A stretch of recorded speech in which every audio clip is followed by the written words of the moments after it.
El filósofo R. Reno habla del retorno de los dioses fuertes, es decir, cuando la sociedad liberal llega al extremo, se vuelve hacia atrás a la busca de los viejos valores que habíamos despreciado. Uno de ellos, el de identidad. Vivimos en un mundo donde se ha ido hacia lo múltiple, lo multicultural, y se ha dado la paradoja de que el hombre moderno cada vez es más homogéneo, cada vez más igual.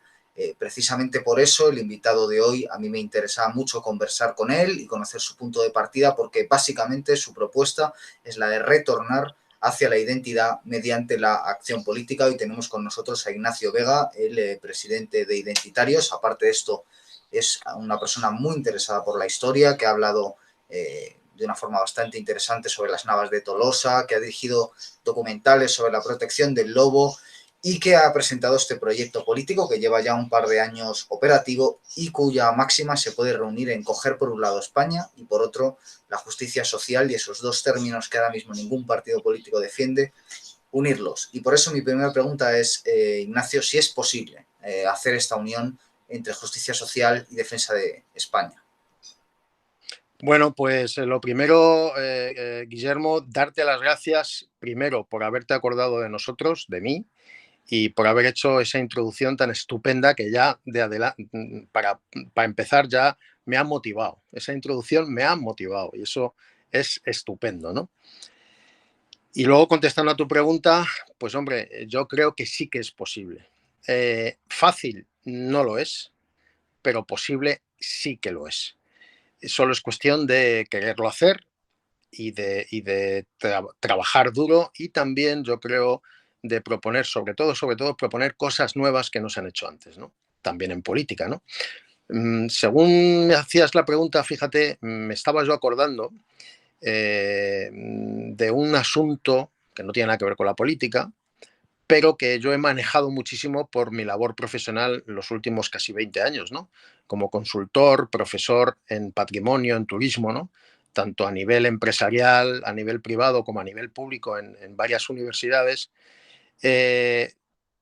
Siempre se ha debatido si la sostenibilidad de los territorios, de los recursos, era posible generando riqueza y economía. Es decir, si se podían dar esos dos aspectos, es decir, conservar los recursos, los territorios, el patrimonio frágil, y al mismo tiempo generar riqueza, empleo, economía, permitir la inversión empresarial, etcétera, etcétera, ¿no?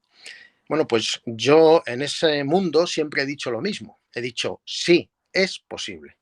Porque tú sabes que hay organizaciones, tendencias de opinión que dicen que no, que crear riqueza, empleo, generar empresas que creen riqueza, etcétera, etcétera, en territorios frágiles y tal, pues no es viable, no es compatible, y por lo tanto la sostenibilidad se cumple cuando se conserva algo sin que haya riqueza, ¿no? Bueno, pues yo lo que he abogado siempre y he defendido es que sí que es posible. Lo único que es más complejo, hay que planificarlo, diseñarlo y llegar a un consenso y encontrar un punto de equilibrio entre las dos cosas, ¿no? Para que se dé precisamente ese desarrollo sostenible. Bueno, pues en política pasaría algo muy parecido, curiosamente. Es decir, es más complejo, hay que trabajar, hay que planificar, hay que diseñar cosas probablemente nuevas en España, en política, hasta encontrar el punto de equilibrio entre las políticas sociales sin abandonar el patriotismo y la fortaleza y la soberanía de una nación fuerte, en este caso de la nación española, ¿no? Y yo creo que sí que es posible, sí que se puede hacer. Ha pasado ya mucho tiempo desde que duda cabe, acabó la dictadura militar de Francisco Franco, vino esa democracia a renovar un poco la sociedad española, etcétera, etcétera, pero ya se ha agotado, ese formato se ha agotado. Nosotros pensamos que no se ha llegado a culminar esa democracia que nos vendieron, y que actualmente la monarquía parlamentaria no está haciendo la función que nos vendieron en los años 70, a partir del 78, con el régimen del 78, y que España necesita unas políticas nuevas, una forma de Estado nuevo, unas políticas nuevas, unos políticos también, que duda cabe, absolutamente nuevos, y barrer de una vez lo que hemos estado viviendo en los últimos 40 años. Así que la respuesta es sí, sí que se puede. Vuestra propuesta es un poco hacer política de abajo arriba. Si no me equivoco, estuviste durante un tiempo en Vox que yo creo que es un partido que se puede calificar en lo liberal. Bueno, tú hablas de PP-PSOE y de Podemos. Digamos que se podría hablar de que Vox es claramente un partido liberal, ¿no? No hay más que ver las propuestas económicas de Espinosa de los Monteros. Luego ellos puede que defiendan la unidad de España, pero están completamente alejados de la justicia social y por lo tanto yo creo que es coherente el separarse de ellos. Pero la pregunta que te quería hacer es, bueno, dado que eres tan crítico con los partidos, ¿por qué otro partido político? Es decir, el ciudadano ha sentido hartazgo, lo sintió, por ejemplo, con Podemos o con Vox, ¿no? Parecía que había un cambio y al final los que criticaban la casta han acabado formando parte de la casta. ¿Por qué un partido, todos creemos que debe haber un partido político que no acabe teniendo esta trayectoria, pero de momento no se ha dado? ¿Por qué insistir en otro partido político que realmente pueda cumplir esta expectativa? Pues por varias razones, por varias razones.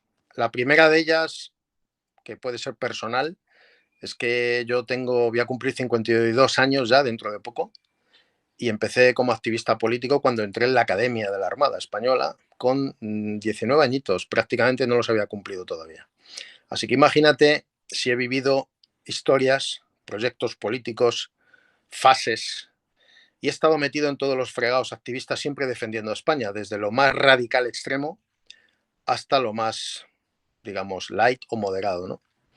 Y he visto todos esos proyectos y cómo han fracasado, detrás de uno u otro. Solo hay que ver cómo en España, curiosamente, a diferencia de todos los países europeos, no hay un gran movimiento patriota alternativo, étnico y absolutamente social que tenga representación social en la nación española. Solo hay que verlo, ¿no?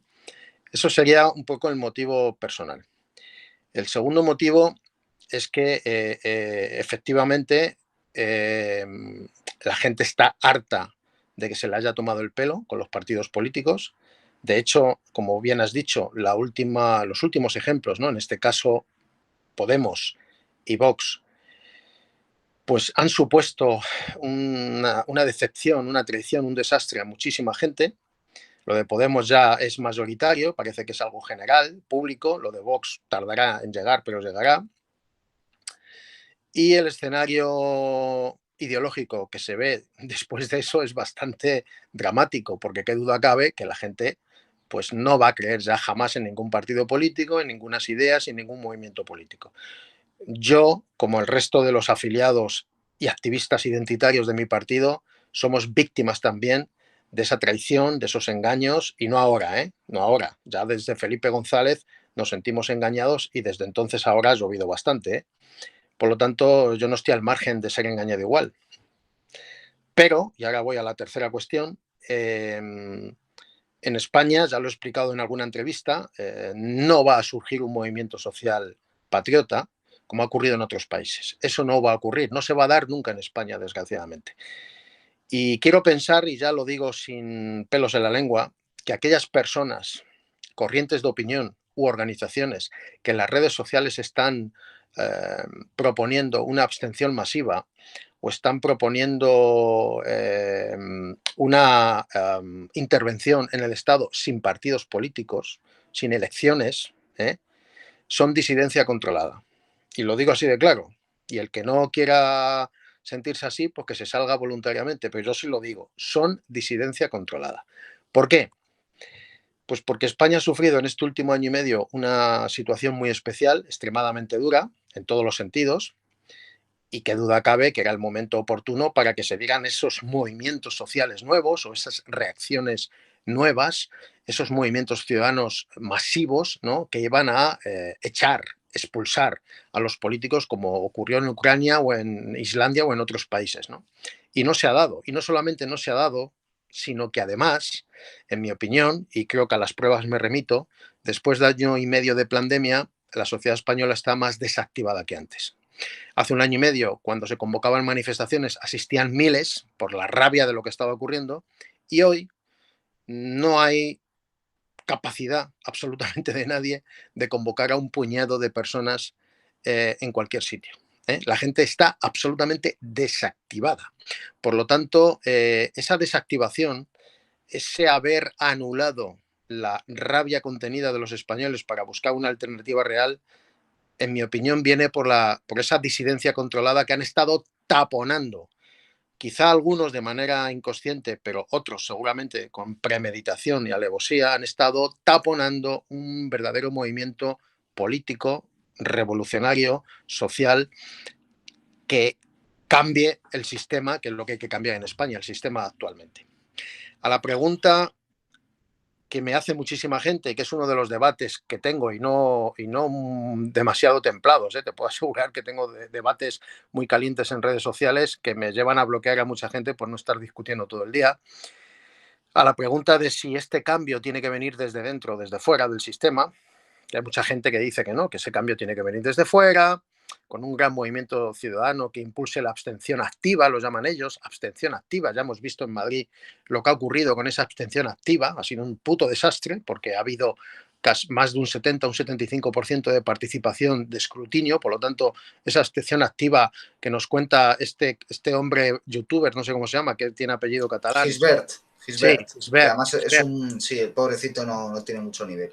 Bueno, yo no le conozco a este hombre, lo que sí te puedo decir es que hace 2 semanas seguidores suyos con los que me insultan a menudo y me cuestionan constantemente y tal, yo les invité públicamente en Twitter a que crearan un debate grabado en vídeo público donde este señor Gisbert y yo mismo debatiéramos con argumentos si efectivamente ese cambio tiene que venir desde fuera, como él propone, o desde dentro.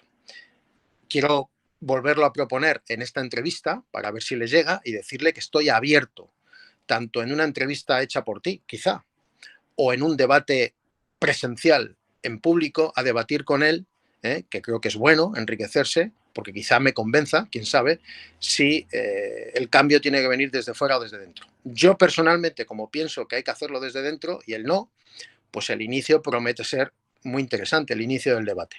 A fecha de hoy no he obtenido respuesta, ni por él, ni por sus seguidores, que se habrán quedado alucinados cuando ellos mismos le mencionaron en Twitter y le propusieron, por favor, Gisbert, vamos a organizar algo con este señor que es presidente de un partido y dice lo contrario de nosotros. Pues estoy esperando después de 2 semanas, ¿no?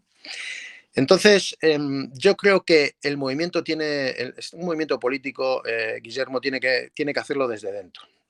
Lo que ocurre es que hay que hacerlo ya desde el inicio de manera distinta.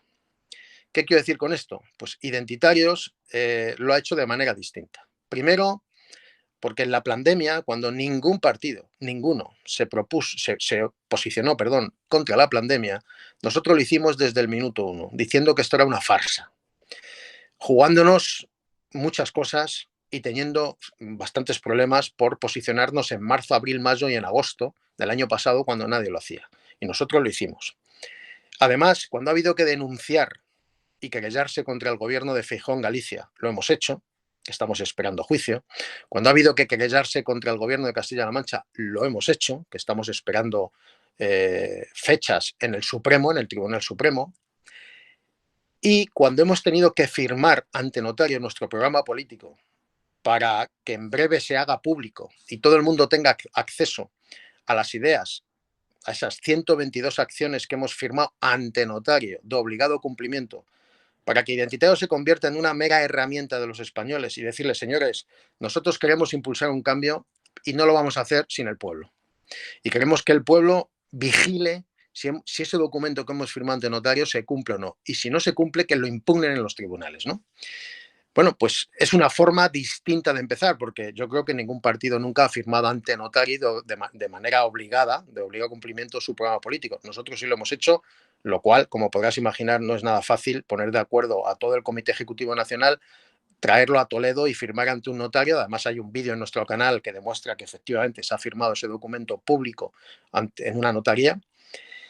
Entonces, yo creo que eso es fundamental. Y ya para terminar y no enrollarme más con esto, somos el único partido ahora mismo en España que, siendo soberanistas españoles y defendiendo la unidad de España, hemos propuesto un referéndum para ver si realmente España necesita un nuevo proceso constituyente, si el rey tiene que seguir siendo poder legislativo o no, y si quizá España su futuro esté en una república soberanista, patriota, española, absolutamente moderna y con otro modelo de Estado y otro modelo de políticas y de políticos, ¿no? También lo hemos dicho y lo vamos a defender siempre.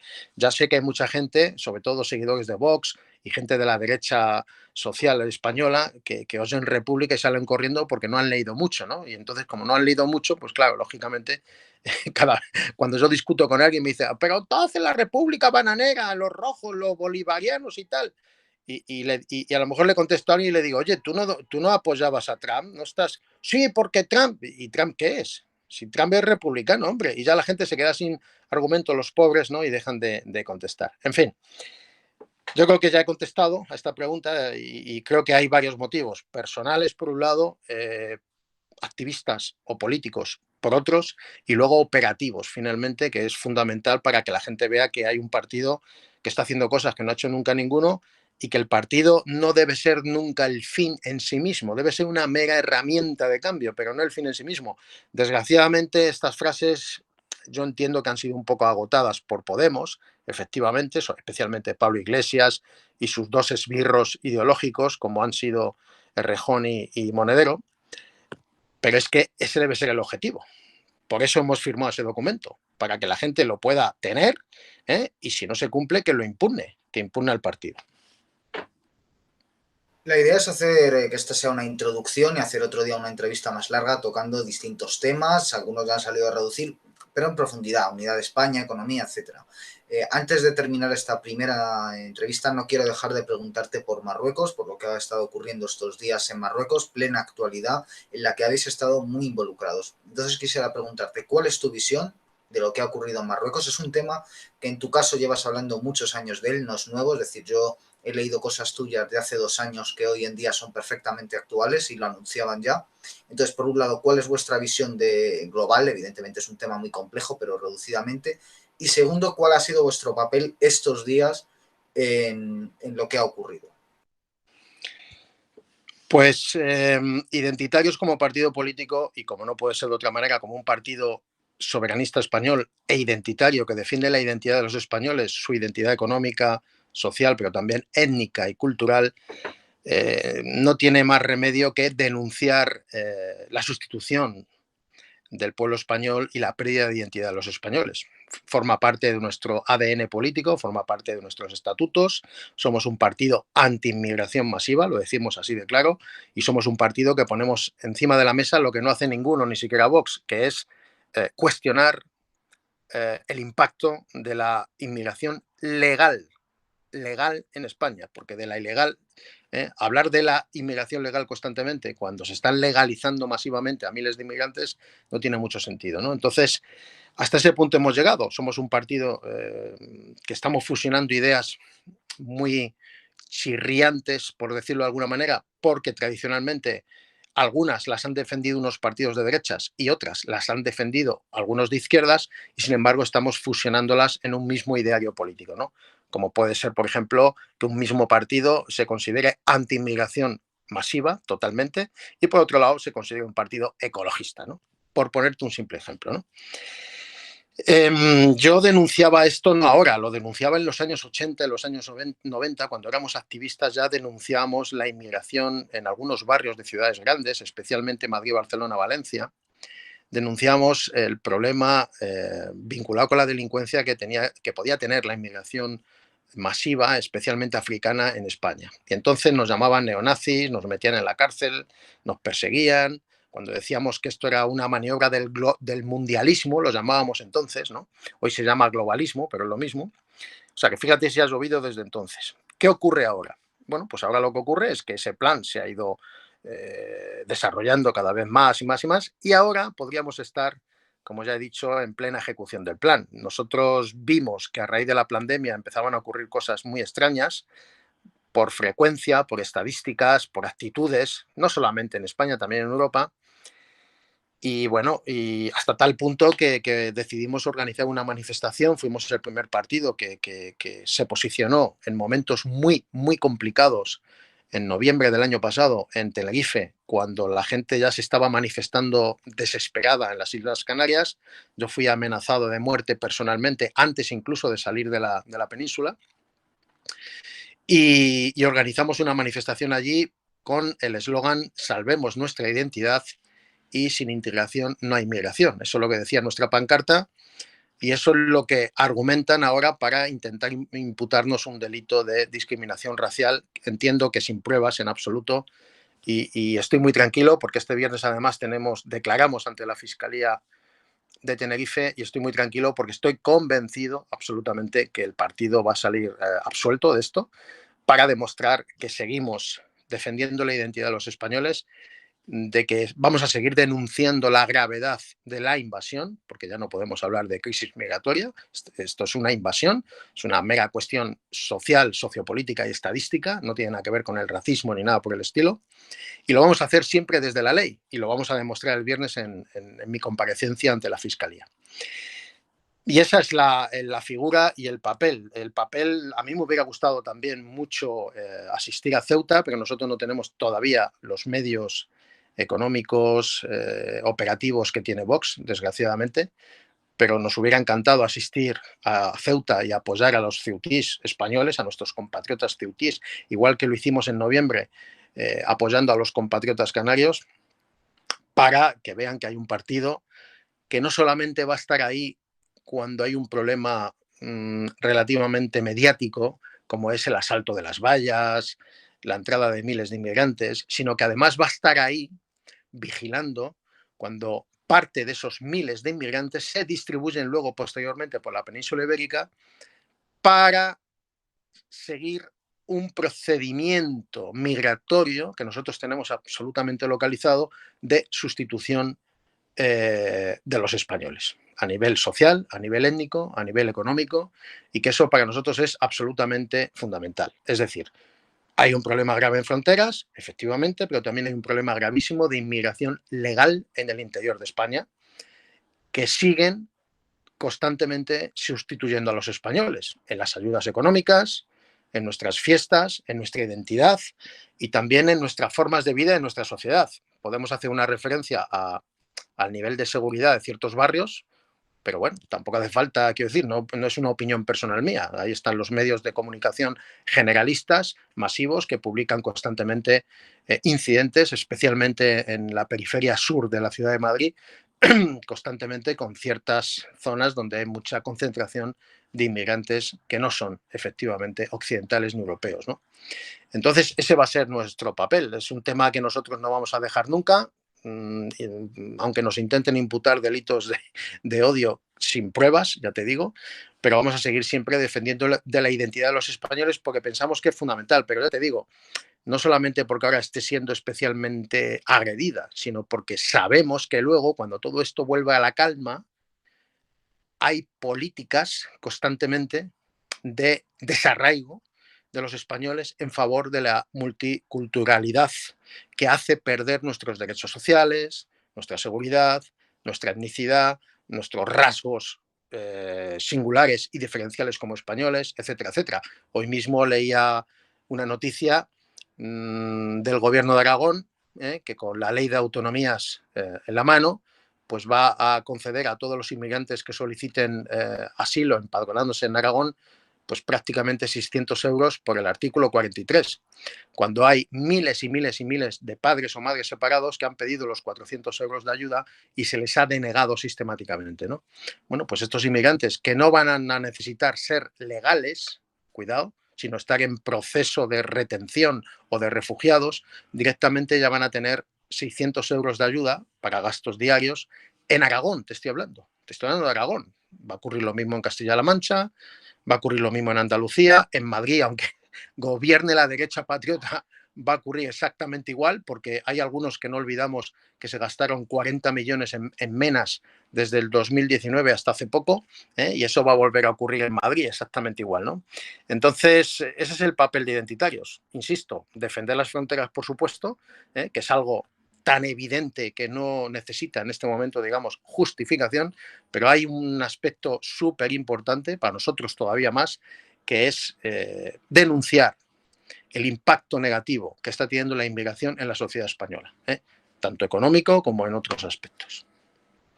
Pues una última pregunta que te quiero hacer y es, viendo el famoso Plan Sánchez 2050, que plantea una desaparición misteriosa, porque no explica cómo, de 1 millón de españoles, esto lo comentamos en otro momento si quieres, pero una llegada de 250.000 inmigrantes legales, esto es solo legal a España de forma anual hasta 2050, y sobre todo con este proceso de islamización o africanización innegable, ¿no? Y que filósofos nada sospechosos de extrema derecha como Michel Onfray han anunciado. Podemos hablar de un racismo antiblanco porque parece que lo que no importa, parafraseando a ese movimiento famoso estadounidense, son las vidas de los blancos, ¿no? No se nos ha parado de informar sobre las vidas de los inmigrantes marroquíes ilegales, pero nadie nos ha hablado de las vidas de esos ceutís, de sus negocios, de cómo les está afectando esto a su vida. Eso queda completamente fuera. Entonces, ese desprecio por los problemas de la gente blanca, por los hijos de la gente blanca, etcétera. Estamos viendo un momento de racismo antiblanco y de qué forma se puede eso solucionar políticamente. Bueno, a ver, hablar de racismo antiblanco en el punto en el que yo estoy, que declaro ante la Fiscalía dentro de 48 horas y que intentan también imputarme actitudes supremacistas, según dicen, cuando es incierto, porque yo jamás he defendido la superioridad de la raza blanca por encima de ninguna otra. Yo lo que defiendo es la identidad, la singularidad y el aspecto diferencial que la ONU, no yo, la ONU defiende como valor intrínseco de los pueblos, ¿no? Bien, dicho eso, eh, lo que propuso el otro día Pedro Sánchez es una auténtica aberración. Empieza a ser la culminación del plan, el final de la ejecución del plan. Es una aberración en todos los sentidos. Yo lo que no entiendo es si Identitarios estuviera en las Cortes, con 2 o 3 diputados, no más, ya estaría utilizando todo su armamento propagandístico, mediático, toda su operatividad y todo el dinero disponible para movilizar a los españoles ante una emergencia nacional, ¿no? Porque esto a todas luces es insostenible, por donde lo mires. O sea, hablar de traer 250.000 de inmigrantes más y no hablar, por ejemplo, de distribuir a la población española por esa España vaciada que se desangra, es una auténtica aberración. Aparte de otras muchas cosas, ¿no? Y efectivamente tú has tocado un punto muy importante, ¿no? Ni durante la pandemia, ni tampoco ahora con la inmigración masiva que está llegando a Ceuta o está llegando a Canarias, se ha hecho un estudio científico, que se puede hacer perfectamente, del impacto en el turismo, en el patrimonio y en las formas de vida de los españoles, tanto en Canarias como en Ceuta, para ver si esto está impactando negativamente, que seguramente así sea, y valorar o cuantificar económicamente en pérdidas este impacto. Y esto es un proceso científico de metodología científica, ¿eh? O sea, los que hemos hecho un doctorado de verdad y no como las noticias que salen constantemente, como la hija de Tezanos que ahora dicen que ha falsificado la tesis y no sé qué, los que hemos sufrido una tesis doctoral y sabemos el calvario personal que eso supone, sí que podemos hablar con propiedad de lo que es una investigación científica y qué metodología hay que seguir, ¿no? Entonces, esto no se ha estudiado, no se ha estudiado. Y claro, has tocado un tema muy importante porque España era la segunda potencia mundial en turismo, la segunda potencia mundial en llegadas internacionales, que es el primer parámetro que se mide con la OMT. Pero es que España era la primera potencia mundial en competitividad turística, según la OMT. Eso ha sido así. Entonces, además, en crecimiento hasta que ha llegado la pandemia. Por lo tanto, esto no se ha valorado y esto sí que tiene un impacto negativo brutal. Primero en la economía, que se ve automáticamente en muchos aspectos. Podríamos hablar del desempleo, podríamos hablar de la destrucción de micropymes familiares, podríamos hablar también de la evasión de capitales vendiendo cadenas hoteleras enteras a grandes lobbies financieros, que también ha ocurrido especialmente a la costa.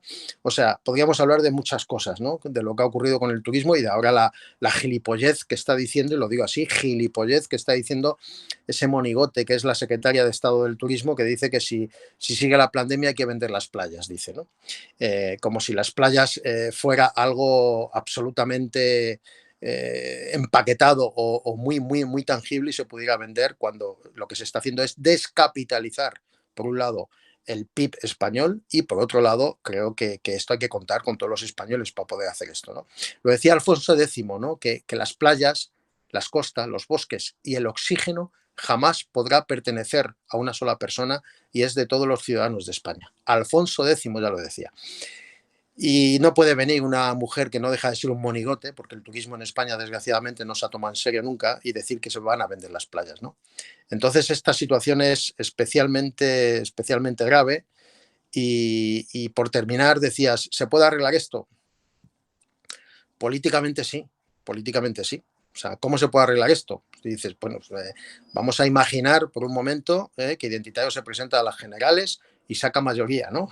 Y nos imaginamos, ¿qué ocurriría? Bueno, pues ¿qué ocurría? Primero, habría un referéndum nacional para cambiar todo el modelo del Estado. Referéndum nacional, porque son los españoles, el pueblo, que tiene que opinar. Nosotros lo que decimos es que, primero, las comunidades autónomas tienen que desaparecer progresivamente, no pueden, esa estafa autonómica no puede seguir por más tiempo. Segundo, España necesita un ministerio de turismo y no otros ministerios inútiles, inservibles, que no valen para nada, pero un ministerio que desarrolle de manera estatal y con tecnología y con inteligencia la segunda economía de la nación española y la segunda del mundo, como es el turismo, se merece un ministerio exclusivo de turismo y no los inventos que hacen todos estos partidos que nos han gobernado, ¿no?